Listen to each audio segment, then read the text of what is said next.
In a quiet town, nestled between pine-covered hills and winding roads, lived a man named Thomas Hale.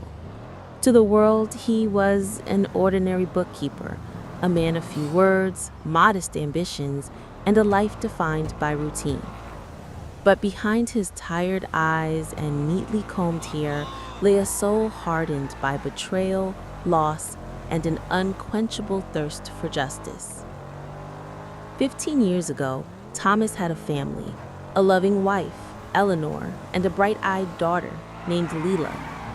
He had worked as an accountant for a major real estate firm owned by a charismatic entrepreneur, Victor Langford.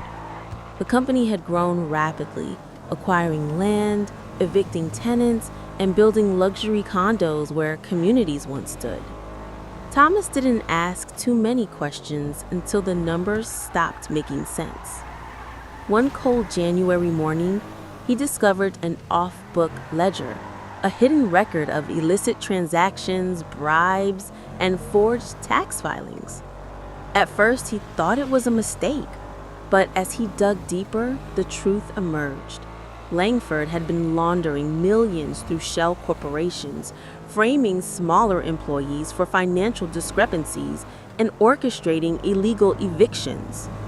Worse yet, Thomas's own signature had been forged on a document authorizing the eviction of 43 families, including one that had mysteriously died in a fire. He gathered the evidence and brought it to Langford, hoping to confront him privately before going to the authorities. Instead, Langford smiled, poured them each a glass of bourbon, and said calmly, "You brought me your death warrant, Tom." 2 days later, Thomas was arrested for fraud and embezzlement. The documents were altered, his accounts manipulated, and witnesses, likely paid off, testified that he had masterminded the scheme alone. His reputation collapsed. His wife, overwhelmed and terrified, left with their daughter. He was sentenced to 14 years in prison. But prison didn't break Thomas. It focused him. He spent every waking hour replaying the events, teaching himself law from battered textbooks, and learning about cybersecurity, forensic accounting, and surveillance. He memorized every face involved, every slip in Langford's empire, and every possible weakness. When he was released early for good behavior, Thomas was no longer a bookkeeper. He was a weapon forged in silence. He returned to his hometown with nothing but a duffel bag and the plan. First, he rented a cheap room under an alias and got a job at a small printing shop. Quietly, he used their equipment at night to print fake business cards, utility documents, and ID cards. Then he built his digital arsenal and hacked laptop, burner phones, and an encrypted server that no authority could trace. He began by infiltrating the periphery of Langford's empire. He posed as an IT contractor and got hired at a subsidiary logistics firm. There, he installed backdoors into their accounting software and began leaking data anonymously to journalists.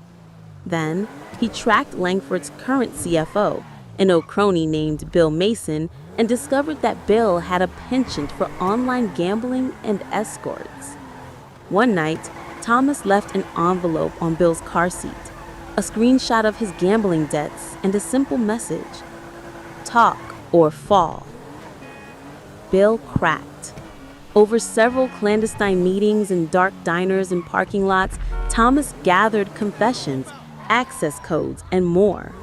He now had all the passwords to Langford's offshore accounts. But that wasn't enough. Thomas wanted Langford to suffer. Not just legally, but emotionally, socially, and financially. He crafted a master plan. He posed as a wealthy foreign investor and arranged a fake sale of one of Langford's key buildings, a property mortgaged to the hilt and essential to the company's liquidity. Langford bit hard. When the sale collapsed publicly due to a fake scandal Thomas planted, the company's stock plummeted. In the same week, Whistleblower articles and leaked documents flooded the media. Langford's board of directors called an emergency meeting. By the end of the week, Victor Langford was removed as CEO. But Thomas wasn't finished. He sent Langford a package. Inside was a small ledger, the same file Thomas had once found all those years ago. But this one told a different story. It outlined in detail everything Thomas had done: the aliases, the leaks, the manipulation. And at the end, a single sentence in red ink: "You taught me this." Langford's life unraveled. His assets were frozen, his mistresses turned on him, and his name became a punchline in financial crime blogs. He tried to escape to the Bahamas, but Interpol picked him up. Meanwhile, Thomas vanished. No longer the quiet bookkeeper, he now lived under a new name in a coastal town repairing watches by day and writing crime fiction by night. He didn't seek applause. He didn't want recognition. But every now and then, he'd walk to the beach, stare at the waves, and whisper the names of those who once wronged him. He had found peace.